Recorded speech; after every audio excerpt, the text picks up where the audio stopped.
and welcome to... A few weeks ago, I actually filmed a video ranking every single K-drama I've seen, and I hated everything about it. I don't know why, but that day I just woke up in one of those silly little moods in which I think everything I say is right, and if you disagree with me, I will be mean. Flashback. I like making these videos because I know I'm right and no one can argue with me, you know? You're not always right. I am always right. This is fact. No, this is like a dictatorship, you know? I never said it wasn't. So, as a peace offering, before I show you the actual ranking, I wanted to offer you something different. I began to wonder how did all of this begin? How did it become the $1 million industry that is now? So welcome to your history class. I'm so sorry. Of course, this won't shock you if you have any idea how the world works, but the first K-dramas were government propaganda. In the 1960s, Korean dramas were controlled by the military government, and most shows showed the military in a good light, while also broadcasting an anti-communist sentiment to the nation. Well, actually, television was a luxury in the 1960s, so it basically broadcasted mostly to rich families. In the 1970s, TV sets became more available to Korean families, so now the TV networks had to figure out how to cater to these new audiences. Until then, K-dramas were either historical or based on traditional tales. Now, we could also see TV shows that reflected everyday lives with relatable protagonists.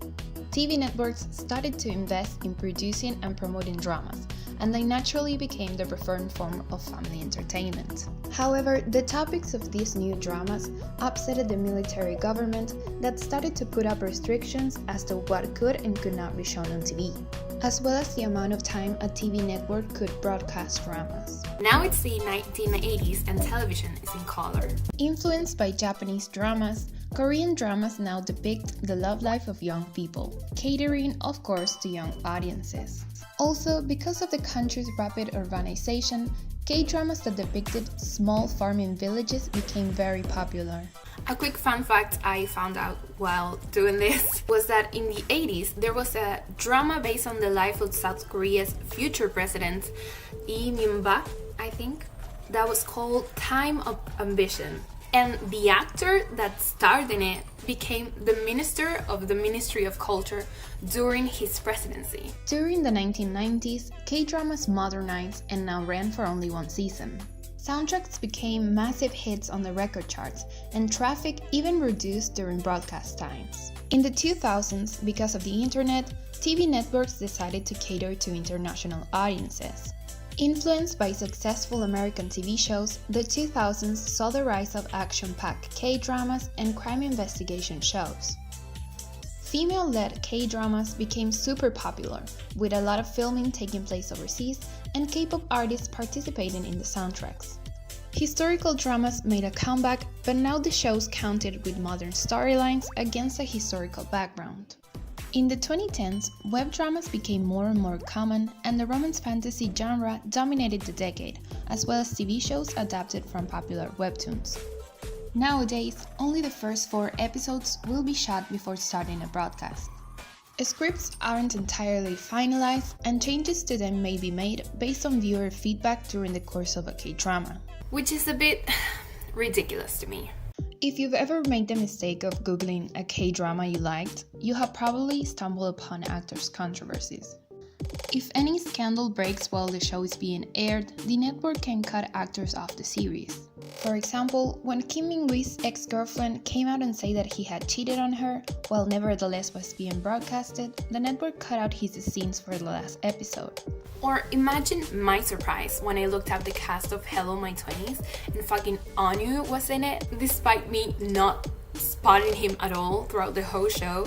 Turns out that 10 days before the premiere, he had a scandal, so he was recasted and the new scenes were being shot while the show was already airing. Another actress had a bullying scandal, so her character was completely cut out. This style of shooting gives both the audience and the network so much power, it's actually scary. And because characters can decide to pack their bags and move to another city at any point, the story can lose its realism. But anyways, that is just my opinion, but if you want to hear some actual facts, let's take a look at my K-drama rankings, but it gets progressively out of context. Categories. Mandatory watch, pop culture touchstone, for when you've used all your brain cells, is it good or do I just like the actors, and let's just not talk about it. My ID is Gangnam Beauty. It doesn't have any spice. There's no spice at all. It's like a white. Cinderella and the Four Knights. Why were they called knights? Cinderella doesn't end up with the knight. She ends up with the prince. If you want to go for that interpretation, Mm-hmm. then the grandfather should be another knight. The same actress that plays Cinderella in The Four Knights also plays the main girl in Records of Youth. The main girlie, first of all, she's so hot. The ending sucks ass. I enjoyed it, but I know it's not everyone's cup of tea. Also, the ending of Snowdrop, again, sucked. It's one of those realistic endings, and you're like, I'm not sure, similar reality.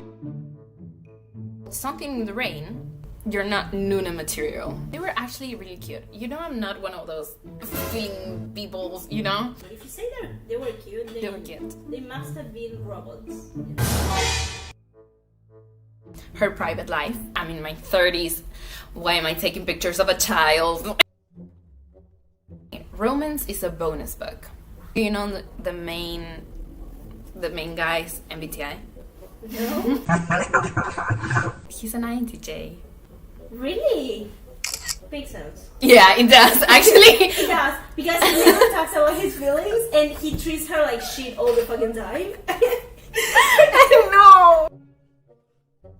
My first love. You're ugly. No one will ever love you. Hello, my 20s. Oh, now we have to pretend this is the same person. But okay, I'll play along with your little games. Hometown Cha-cha-chá. She's a little bit of a girl boss. Forecasting love and weather.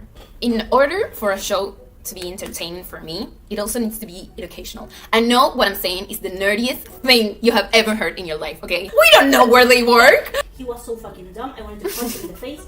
He was the definition of a man-child. One spring night, this pharmacist dun, dun, dun, has a child Oh my god. out of wedlock. Oh. What a man-whore. Love alarm. You know the problem of being poor. Yeah, I know that problem a little bit too well. God damn it, some can.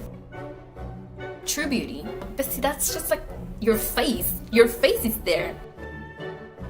Nevertheless, I'm uncomfy with romance. Business proposal. Whatever this is, whatever you got going on, your crazy ass, I like it. The Heirs. You're not gonna like it. I mean, if you like it, that's great. Good for you. Good for you. Hotel Dorimo. I cried for like hours after it had ended. Law school. The main character is also the main suspect of the murder.